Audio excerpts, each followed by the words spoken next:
welcome for coming tonight. Thank you so much. I'm unfortunately the treasurer of this group, so if you have a chance, if you would give me a check tonight for your 2015 dues. It's $300 for members and $150 for guests. We're so happy to have tonight a guest speaker that Kevin is going to introduce to us tonight. So Kevin, come on up. Gold Club members and guests, you are privileged beyond words to be hearing from one of the great coin dealers of all time, Mr. Paul Nugget, one of my mentors, a man I've known since I was 16 years old, which was 40 years ago. 40 years ago. You're 56. 40. Oh my I walked into MTB, Manfred, Tordell, and Brooks, in 1976 in Rockefeller Center. Okay, I'm sorry. Unbelievable. Oh, this is going to be a rough Unbelievable. Difficult evening. Paul is going to share some of his wonderful stories of his exploits in the coin industry, and maybe tell you some of the fun stuff that he's done, that he shared with all of us. And let's hear from Paul. Come on, Paul. I have to start off tonight by saying I am very, very fortunate to be in a business that I earn money and I play with toys and get paid for it. I have always had some form of a penchant for history and numismatics straight up. As a little boy. Louder. Do I speak into here, Kevin, or? Please do. Please do. Yes, any moment now. Okay. I think the turning point for numismatics, basically, as we know it today, would have something to do with the Executive Order of 1933. That's when the President, Roosevelt, decided that we were going to withdraw gold coins from American people, civilians, citizens. The smart... Talk to us, not the camera.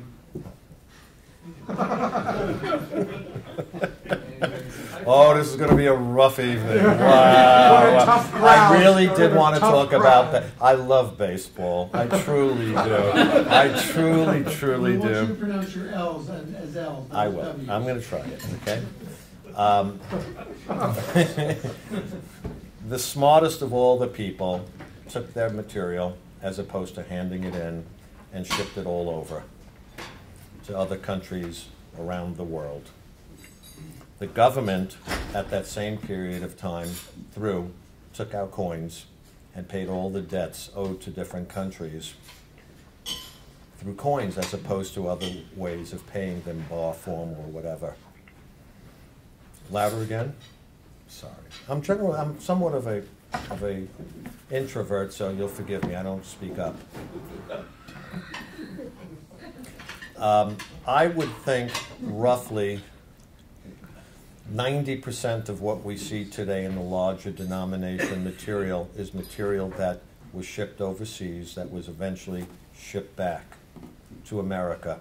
And I believe also that the material that we're seeing today, and we are going through the so-called golden age of numismatics. We are now collecting material that was everywhere else in the world other than in the United States. When I was a little boy, I first had the interest of numismatics, that I knew that I could take 5 Indian pennies and get admitted into a movie theater. And I said, what an angle. How could you beat it? And I started collecting very, very early. And I loved it.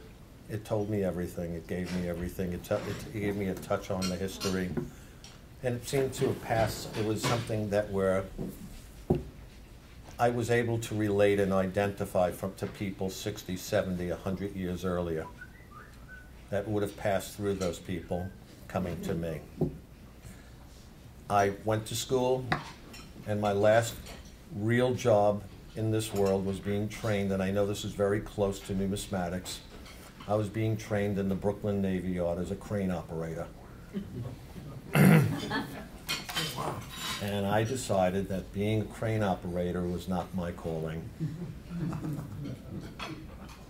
January of 1971, I went for a job interview, and I put in for my salary of $200, and I was introduced to a fellow by the name of Fred Tordella of the famous house. It was formerly a foreign exchange small bank that eventually went into numismatics. The name of the company was Manford, Tordella and Brooks. In my interview at that point in time, I was 23 years old, and he said, "How much do you want to start at?"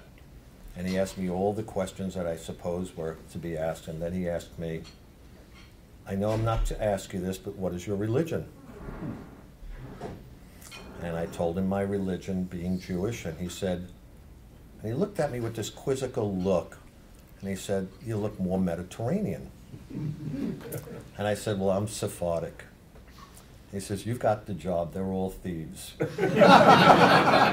God's honest truth. And I started in 1971, and I suppose it was just a classic case of being in the right place at the right time. It was a very, very small outfit that had little to nothing to do with numismatics, and it was starting. And then the whole world changed. The rules of importation of coins, gold that was overseas all those decades, had changed in '73. I was in the right spot at the right time to view everything by the tens of thousands of coins. Understand that you wouldn't have seen these pieces. They didn't exist. If you wanted to collect, you would have collected anything but the bigger denomination. Gold was $36 an ounce. So if you wanted a $20 gold piece in gem condition, $45, $48. And they found a niche, and they found this to be, and at that time, they had gone and they said, "Let's try the numismatics instead of the foreign exchange."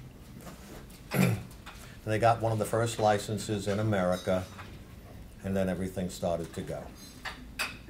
And this was now '73, and I was finding material in there that was, in today's realm, hundreds and hundreds of $1,000 coins at $31, $32 a piece, because when they sorted them and they shipped them back to America, be it from Europe, Switzerland, South America, they didn't care. They had no idea what a date was.